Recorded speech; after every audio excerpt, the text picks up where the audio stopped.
Hoy vamos a continuar viendo una aplicación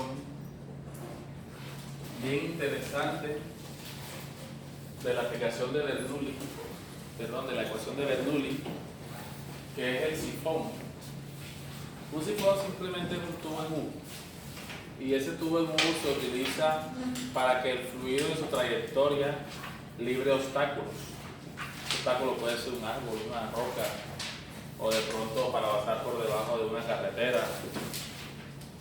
Entonces, un tubo en U es un sifón, o sea que una manguera puede hacer las veces de sifón.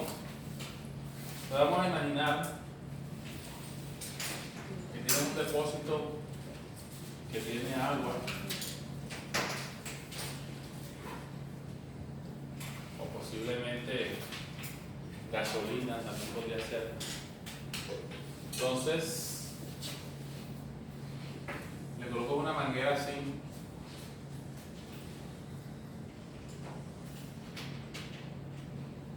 Le colocas una manguera así. Ahí está.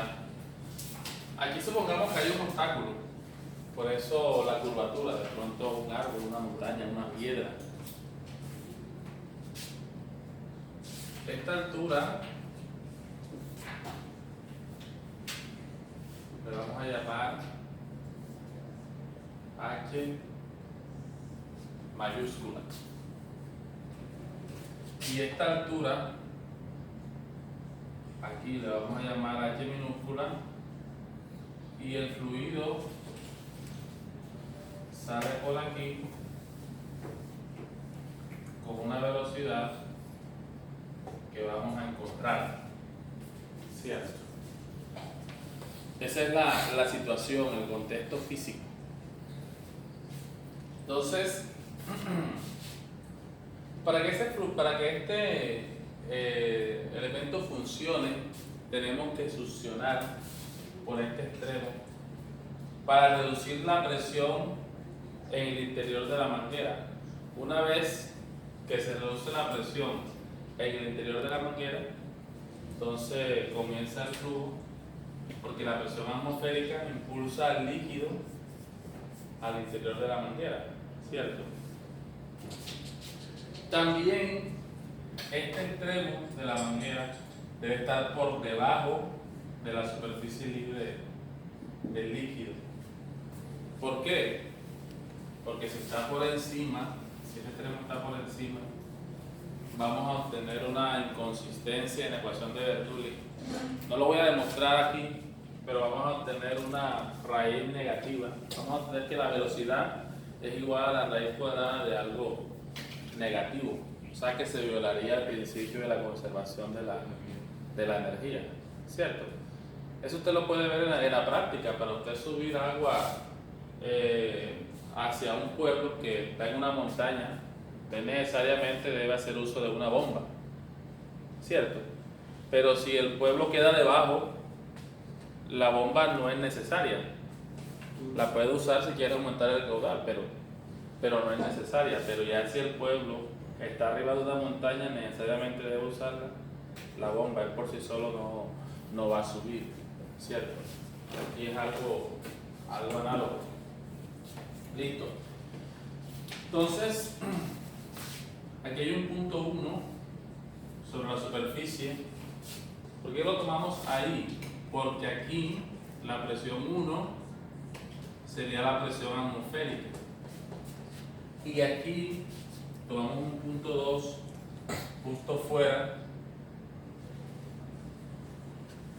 de ese extremo de la manguera, y la presión 2 sería igual a la presión atmosférica, ¿cierto? Debemos pasar la línea de referencia. La línea de referencia, en este caso hay dos puntos convenientes, el punto 1 o el punto 2. Vamos a tomarla, ¿qué será? Vamos a tomarla por el punto 1 para cambiar. Uno tiene la inclinación siempre de tomarla por el punto 2. La tomamos por el punto 1, entonces la altura del punto 1 sería 0, y la altura del punto 2, ¿cuánto sería? H. menos h. ¿Cierto? Aquí se tiene una consideración similar a la de la ley de Torricelli. La velocidad 2 es mucho mayor que la velocidad 1, porque la sección transversal de la manguera es mucho más pequeña en comparación con la sección transversal del depósito. Entonces, podríamos hacer la aproximación que la velocidad 1 es la velocidad con la que desciende el nivel del líquido en el tanque, es aproximadamente 0. Entonces, escribamos la ecuación de Bernoulli.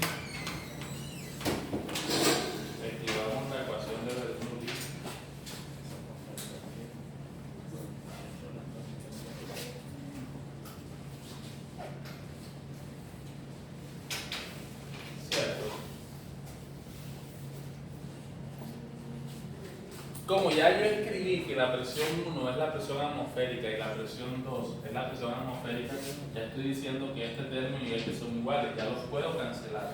Si yo no escribo esto, no lo puedo cancelar porque no necesariamente tienen que ser iguales. ¿Cómo? Se equivocó de quiero. Pero gracias. Bueno, la velocidad 1, aproximadamente 0, este término sería aproximadamente 0. La altura 1 es aproximadamente 0. Entonces nos queda que 0 es igual a 1 medio de rho. Esta velocidad 2 sería esta velocidad que estoy hallando, más la densidad por gravedad por menos h. Como está igual a 0 y la densidad es un factor de cada término del miembro derecho, la podemos cancelar. Y aquí me va a quedar que esa velocidad es igual a la raíz de 2g por h. Usted ya conocía este resultado, ¿le es familiar esta expresión? ¿Quién me dice esta expresión qué es? Esa expresión es la ley de Torricelli. ¿Y en qué se parece eso a la ley de Torricelli? Si cuando estábamos en la ley de Torricelli, teníamos un gran tanque, ¿cierto? Teníamos un gran tanque. Y si teníamos un orificio aquí a una profundidad h, entonces la velocidad de salida era raíz de 2g por h. Eso es lo que dice Torricelli. Matemáticamente, ¿no? Ya las implicaciones físicas ya las discutimos. Este sistema y este, ¿en qué se parecen? Vamos a encontrar en caída libre. Realmente, físicamente, son sistemas iguales. ¿Por qué? Porque el fluido se mueve tanto aquí como aquí. El fluido se mueve en contra del campo gravitacional. ¿En contra o a favor, no? Se mueve en presencia tanto aquí como aquí del campo gravitacional. ¿Cierto? El campo gravitacional es un campo conservativo. Quiere decir que el trabajo que se realice inmerso en él no depende de la trayectoria, sino de los puntos inicial y final. Entonces, si el punto inicial aquí y el punto final, que es este, son los mismos que acá, pues el punto final aquí está a una distancia h por debajo del punto 1, que es el inicial. Entonces los puntos inicial y final en estos dos sistemas son los mismos. Y el trabajo solo depende de eso, de los puntos iniciales y final. Tenemos una analogía, por ejemplo, en el desplazamiento. Si dos partículas parten del mismo sitio y llegan al mismo punto final, no importa que las dos hayan tenido trayectorias diferentes, las dos tienen el mismo desplazamiento. Aquí en campos conservativos hay algo similar. El trabajo no depende de la trayectoria, sino de los puntos inicial y final, porque el campo gravitatorio es conservativo y en las dos situaciones el fluido se mueve en presencia del campo gravitacional. Por eso son dos situaciones similares. De hecho, aquí desde un inicio se hubiese podido partir de aquí, decir que aquí se puede aplicar la ley de Torricelli, necesariamente. Listo. Si lo coloco en un examen, ¿me voy a decir Torricelli o tengo que mostrar yo en el examen? No, en un examen, cada vez que tú apliques Torricelli tienes que justificarlo. Por la ley de Torricelli, la velocidad de salida es esta. Ya. Pero no me puedes poner la expresión así enseguida. Una frase corta que es por la ley de Torricelli no nos causa el mayor esfuerzo. ¿Cierto? Ahora, nosotros dijimos dos condiciones para que el sifón funcione de manera continua. La primera condición era que había que succionar, ¿cierto? Para crear una diferencia de presión. La segunda condición era que este extremo tenía que estar por debajo de este nivel, el nivel de la superficie libre en el tanque. Hay otra condición para la altura. ¿Cuál es el valor de H máximo? ¿O será que eso funciona para cualquier altura? El sentido común nos dice que no, obviamente. Vamos a demostrar eso. Vamos a demostrarlo. Para eso, vamos a tomar un punto 3 aquí. ¿Y por qué coloco un punto 3 ahí? ¿Quién me da una justificación de por qué voy a colocar un punto 3 ahí arriba? Una justificación de por qué tomo un punto 3 ahí arriba. ¿Por qué razón? ¿Cómo? Para que pueda entrar esa distancia. ¿Para que pueda entrar qué? Esa distancia en el día. Claro, para que la altura pueda aparecer en la ecuación. ¿Cierto? Algo tan simple. Si tomo el punto de arriba, ese H me va a aparecer en la ecuación de Bernoulli y yo puedo tratarlo para ver qué valor máximo puede tener. Se nota que se ha visto en los videos anteriores, ¿verdad? No. ¿Cómo? En el taller. Ah, sí, en el taller. Ah, sí, claro, en el taller dice eso. Ver puntos. Sí, ya me acordé. Entonces, vamos a aplicar Bernoulli a los puntos 3 y 2. Vamos a separar aquí a los puntos 3 y a los puntos 2.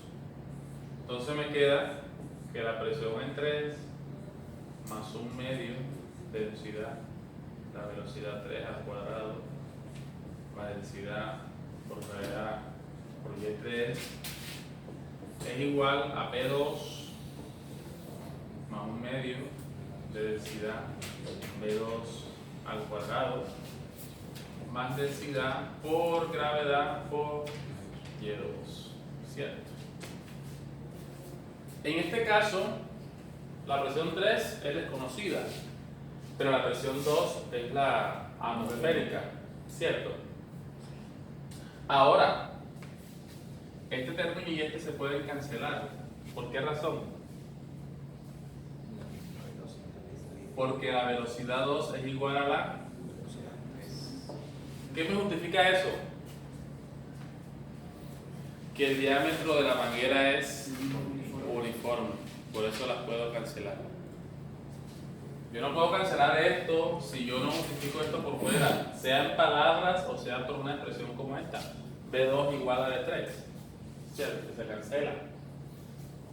Ahora la línea de referencia que vamos a tomar, en este caso la voy a pasar por el punto 2. Vamos a pasarla por el punto 2. O por el punto 3. Vamos a pasarla por el punto 2. ¿Cierto? Si la paso por ese punto 2, entonces según esta línea, la altura del punto 3 ¿a qué va a ser igual? A H más H. Y la altura del punto 2 obviamente es 0. Listo. Entonces tengo P3, que no lo conozco, más densidad por gravedad, y Y3 que es H más H igual a P2, que es presión atmosférica. Este término es 0, ¿verdad? Este término es 0. Listo. Entonces me queda lo siguiente. P3 menos P atmosférica es igual a densidad por gravedad por H más H. Bueno, no, así no me conviene escribirlo. Perdón. Me conviene escribirlo de la siguiente manera.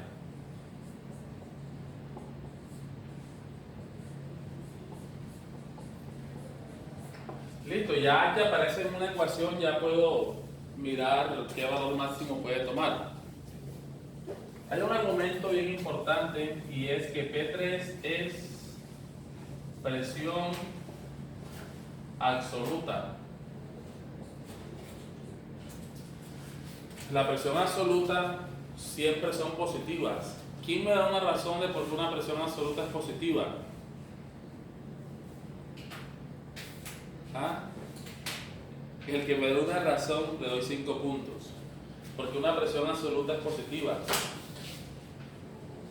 O cero. Los valores absolutos siempre son positivos. ¿Cómo? Los valores absolutos siempre son positivos y es la atmosférica más la manométrica. Los valores absolutos siempre son positivos. Eso absoluto no tiene que ver con la definición de valor absoluto en cálculo. ¿A eso te refieres tú? No. Ese valor absoluto no tiene que ver con valor absoluto de cálculo. Ese absoluto hace referencia a otra cosa. Por ejemplo, yo tomo la presión atmosférica y la relativa. No. Porque la presión absoluta se mide con referencia a ¿qué? Al vacío. Entonces tienes una región vacía, la presión empieza a contar a partir de cero. ¿Sí o no? En cambio la manométrica no, la presión manométrica puede ser negativa porque toma como referencia un valor estándar. Entonces la presión puede estar por debajo o por encima de ese valor estándar. Si está por debajo del valor estándar sería negativa, si está por encima del valor estándar sería positiva. Como la temperatura absoluta. ¿La temperatura Kelvin puede ser negativa? No, es la misma explicación, porque también toma como referencia el cero absoluto. En cambio, la escala Celsius sí puede ser negativa, porque toma como referencia a un valor que no es cero, entonces puede estar por debajo o por encima de ese valor, la temperatura. Entonces la presión P3 es presión absoluta, y las presiones absolutas son positivas o mayores, bueno, positiva o cero. Pero en este caso, P3 tiene que ser mayor que cero. Obviamente no es igual a cero, porque en este caso la presión en 3 no puede ser cero. Porque ya hay una presión. Porque hay materia, ¿no? Si hay materia, alguna presión hay en ese punto. Si estuviera en un vacío, ahí sí la presión absoluta puede ser cero, pero si hay materia no puede ser cero. Pero esto tiene que ser necesariamente positiva, ¿cierto? Entonces la presión atmosférica menos la densidad por la gravedad por ese H más H tiene que ser mayor que cero. ¿Y qué obtenemos aquí? Que la presión atmosférica tiene que ser mayor que densidad por gravedad por H más H. Cuando despejamos aquí H más H, si despejamos H más H, nos va a quedar que H más H tiene que ser menor que la presión atmosférica sobre la densidad por la gravedad. Entonces H más H, vamos a estimar un valor de este cociente.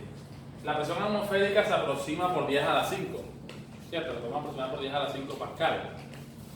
La densidad del agua es 1000 y la gravedad aproximémosla por 10 para facilitarnos la vida. Ahora abajo tiene 10 a la 4 y arriba 10 a la 5, ¿qué te queda? Te queda 10. Entonces por eso esta suma de alturas tiene que ser menor que 10 metros. Ahora, tú sabes que H es mucho mayor que H. ¿Sí o no? Estamos hablando de una altura límite. Cuando la altura sea por allá 8 metros y H valga 50 centímetros, 40 centímetros, no sé. ese H se puede hacer despreciable con respecto a esa H mayúscula. Entonces yo puedo tomar ese H aproximadamente 0. En un examen usted me lo puede dejar hasta aquí. No tengo problema con eso. Usted me lo deja hasta aquí. Ahí está resuelto. ¿Cierto? Pero exactamente sería mejor hacer esto. Entonces te queda que H tiene que ser menor que 10 metros. Ahora, esto no lo coja de manera estricta, ¿no? Tiene que puede ser 9.99, que no puede ser 10.1. Nosotros aproximamos aquí la atmosférica por 10 a la 5, aproximamos la gravedad por 10. Entonces un valor ahí como que aproximado también ese 10, ¿no? Por supuesto, pero tiene que ser justamente menor que 10 o también puede ser igual a 10, ¿no? Es que eso es lo que estoy explicando. Aquí hicimos aproximaciones. Entonces tú no te vas a preguntar qué pasa. En el H más H. No, pero te digo, aquí para hallar ese 10 hicimos aproximación de la gravedad como 10. Hicimos la aproximación de la presión atmosférica como 10 a la 5. La presión atmosférica vale eso cerca de la superficie del mar. ¿Cierto? Entonces, tú me preguntas a mí, por ejemplo, profe, entonces si la altura vale 9,50 funciona, ¿yo qué voy a saber? O si vale 10,10, ¿yo qué voy a saber? O sea que vamos a trabajar con valores lejos del límite de H. El límite de H vale 10. Si tú quieres que el sistema funcione, tú no vas a poner el H por allá en 9,90, 9,5. Tú lo pondrás por allá en 7 metros, 8 metros, ¿cierto? Para tener certeza de que va a trabajar. O haces el experimento exacto para ver cuál es la altura límite. Pero se puede aproximar por ese valor de 10 sin ser estricto, que tiene que ser exactamente 10. Profesor, y si no se hace la aproximación, digamos, en un examen, está mal. Yo no tengo problema con que me haga la aproximación. Si tú me lo das aquí en un examen y el punto vale 30, yo te coloco 30. Obviamente, como esto es una clase, yo como docente hago todas las aproximaciones posibles. Las aproximaciones en física y matemática solo podemos aprenderlas en las medidas que las vayamos conociendo. Son competencias, aunque usted no crea las aproximaciones en los modelos, son competencias que se van adquiriendo en la práctica. Si el profe no nos las dice, nunca vamos a aprender a aproximar cuando estemos en el terreno profesional. ¿Cierto? Cuando yo empecé a estudiar física, cada vez que yo veía una aproximación era un trauma para mí. Ay, eso por qué lo van a aproximar. Pero ya a estas alturas, yo tengo la competencia de saber cuándo y cómo, de qué manera aproximar. ¿Cierto? Por eso es mi papel como docente colocarle en evidencia estas aproximaciones. Si yo le dejo esto hasta aquí, es un error. Es un error, porque la formación mía con usted debe ser integral. Listo. Aquí hay algo interesante, ¿no? Si te das cuenta, la altura depende de qué? De la densidad del fluido y de la gravedad. En un lugar donde la gravedad sea mayor, la altura va a ser ¿qué? Va a ser menor. Eso es lógico, ¿cierto? Porque se requeriría un trabajo mayor en contra del campo gravitacional para que el fluido se mueva. También depende de la densidad del fluido. Una columna de fluido, de un fluido más denso, le va a ejercer mayor presión, o sea que se va a poner más a alcanzar cierta altura. Entonces es razonable este resultado. Hay una cosa que no dije al comienzo. Cuando usted ve que los vendedores de gasolina usan este dispositivo, ¿cierto? Con mucha frecuencia, colocan una manguera en un tanque, pero obviamente ellos no succionan aquí. Por obvias razones no succionan en el extremo de la manguera. ¿Qué hacen ellos? Soplan por el punto. Ellos soplan por aquí. Obviamente ponen la mano para taparla, ¿cierto? Para confinar aquí arriba lo tapan con la mano o no sé qué otro objeto y entonces soplan. ¿Qué hacen ahí? Incrementan la presión de acá por un momento, ¿cierto? Y eso hace que el flujo se origine. O sea que lo importante es crear ¿qué? La diferencia de presión. O sea que la presión manométrica dentro del tubo debe ser ¿cómo? Positiva, para iniciar ese flujo necesariamente. Y la presión positiva se obtendría aumentando esta de aquí afuera o disminuyendo la que está en el interior del tubo. Esta es una aplicación bien interesante, ¿verdad? Sí. porque eso le permite, por ejemplo, aquí en Santa Marta que tenemos problemas de agua. De hecho en la casa yo le comentaba a mi padre de que yo veía que la alberca estaba demorando menos. Y yo le comentaba, ¿será que nos están robando agua? Claro, como él no sabe de física, él me dijo, no, ¿y cómo nos van a robar agua si aquí no se mete nadie en el patio? ¿Cómo lo hace? ¿Cómo lo podría hacer? La alberca está pegada a la paredilla. Sí, pero... Pone una manguera, ¿cierto? Y aplica este principio. Y la pared de mi casa tiene una altura de cuarto, será como esta, puede ser de 3 metros y medio. O sea que de sobra, solamente de poner la manguera, succionar aquel lado y listo, se roba el agua sin ningún problema. Sí, el uso de este es bastante interesante. ¿Cómo? El punto del taller salió de eso. Sí. Sí, porque la idea del taller es también enseñarles fenómenos interesantes, ¿no? Adquirir destrezas en la solución del problema, pero también en lo posible enseñarles fenómenos o discutir fenómenos que sean de utilidad.